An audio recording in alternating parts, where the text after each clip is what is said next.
Hi, and welcome to a very short introduction. From ancient Greece to branding, globalization to Homer, and logic to fashion, we'll showcase a concise and dynamic insight into a range of diverse topics for wherever your curiosity may lead you. So here is today's very short introduction. Hello, I'm Linda Greenhouse, and my VSI is the United States Supreme Court, a very short introduction. So of course that raises the question, what is the Supreme Court? It's a very unusual body. These VSIs, as you know, are written for an educated, interested audience from around the world. And so they don't assume that people come to them with any specific knowledge, just with curiosity. So Americans kind of take the US Supreme Court for granted without actually knowing very much about it. It has many unusual aspects. Most countries have a high court that interprets their basic law, but actually none of them have one feature that the US Supreme Court has, which is life tenure. Judges are appointed for life. There's no other high court in the world that does that. In fact, of the 50 states in the US, each one of them has a high court that interprets state law. Only one of the 50, Rhode Island, has life tenure for its judges. The others have terms of years or age limits. And the other unusual thing about the US Supreme Court is its enormous power. It has the ability to declare laws passed by the democratically elected Congress unconstitutional. It has the ability to interpret federal statutes, many of which are vague and desperately in need of some interpretation. In fact, many of them are enacted by Congress without the ability to resolve various disputes on the floor of the House of Representatives or the Senate, and they figure, let's let the Supreme Court figure it out. So what's in this book? I start with some history, and one takeaway that I would like people to get from reading the book is the enormous degree to which the Supreme Court has written its own story, has defined its own power. The expectation of the framers who wrote the Constitution was that the court would not be terrifically important.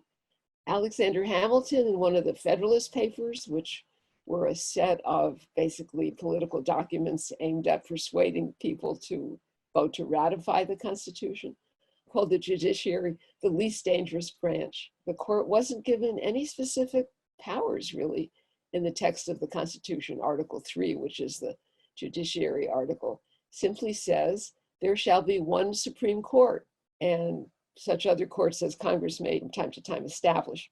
So it was an early Supreme Court under the fourth Chief Justice, the great Chief Justice John Marshall, who's actually often considered to be the first Chief Justice, but actually he was number 4, who actually helped his court to the power to declare laws unconstitutional, the power known as judicial review. And he said, it is the duty, the power and duty of the Supreme Court to declare what the law is. So I think it's very interesting for people to realize that we've assumed that power ever since.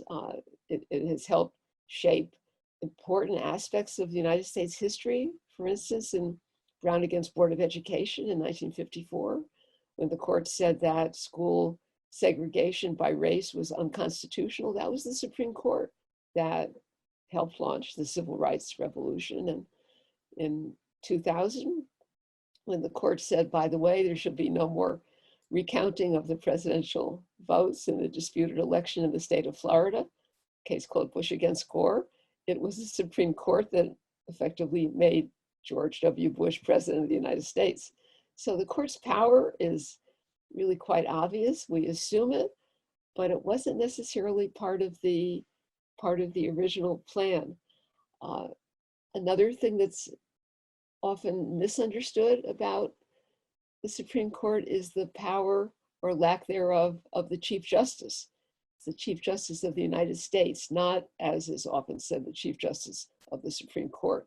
It's always been a man until now. He is the person in charge of the entire judicial branch, more than 1,000 judges, most of them life tenured under Article 3. Some judges who are called Article 1 judges of specialized courts actually don't have life tenure.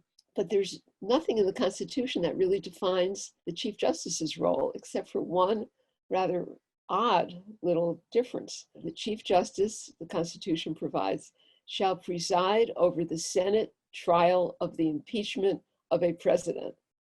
The impeachment of a president. So the American public was treated to seeing Chief Justice John Roberts sit in the Senate presiding over the Senate trial of the impeachment of Donald Trump.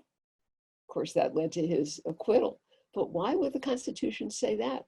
Well, it's because the president of the Senate, who ordinarily presides over the Senate, is the vice president of the United States. So if the president is being impeached, the vice president would become president. So that is a little bit of a conflict of interest. And so the framers thought that through and told the Chief Justice to, well, I was about to say walk across the street, because today the Supreme Court is across the street from the US Capitol. But in the early days, once the government moved from Philadelphia to Washington, D.C., the Supreme Court met in the Capitol in what now is called the old Supreme Court chamber. It's actually a beautiful space that's maintained as a museum. I'm sure during the pandemic that's not available to be seen, but ordinarily it's open to public view. And if anybody's in Washington, D.C. with a taste for history, it's very much worth going down to the basement of the Capitol and seeing this beautiful little room. So anyway, the Chief Justice's powers really also grew like the court's powers, being in charge of this entire branch of government. But basically, his is only one vote out of 9. He can't tell the others what to do. They're all separately confirmed. They all have their own commissions. They all have their own chambers with their own staff, their own law clerks. But one thing that's very interesting, of course, it's a so-called collegial court, which doesn't necessarily mean they all get along. That's not the meaning of the word collegial. It means that they have to act in concert in order to do anything. So there's 9 justices. Without 4 other people agreeing with you, counting up to 5, you can't get anything done. So the Chief Justice is one vote, but he does set a tone. He does have the power to assign the majority opinion in any case in which he himself has voted in the majority. If he has not voted in the majority, then that power falls to the associate justice, who is senior, who has voted in the majority.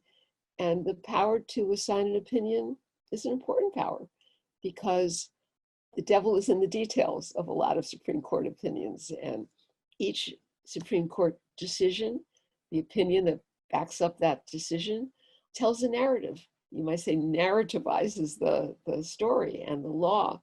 And so each justice develops a certain voice, and it kind of matters who gets the assignment. So what's come out in 2020 is the second edition of my VSI. I wrote the original one it came out in 2011. So why do we need a second opinion? Why did I feel the need? And I went back to my editor and I said, I think it's time for a second edition. I mean, the court hasn't changed. It's still the same basic structure. But what really changed are the politics surrounding the court, the appointment process. That's become something very different, actually. In my first edition, I talked about the appointment process under the Constitution. The president makes the appointment and the Senate must confirm.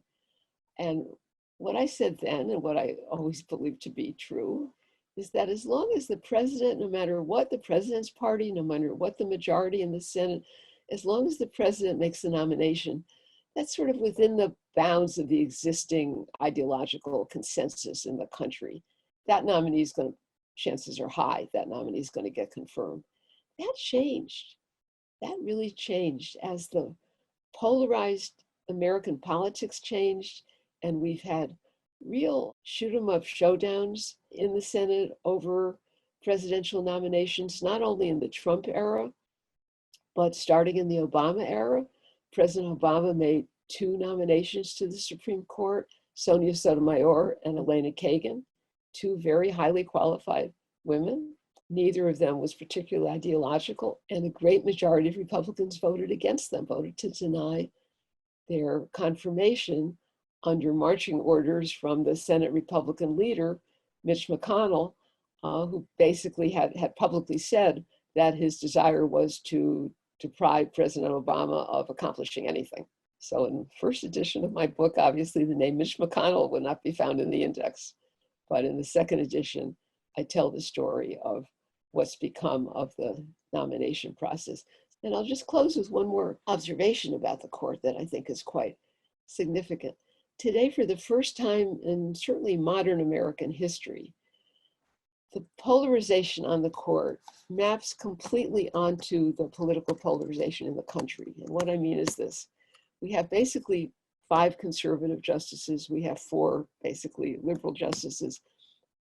The 5 were all appointed by Republican presidents. The 4 were all appointed by Democratic presidents. There's no crossover.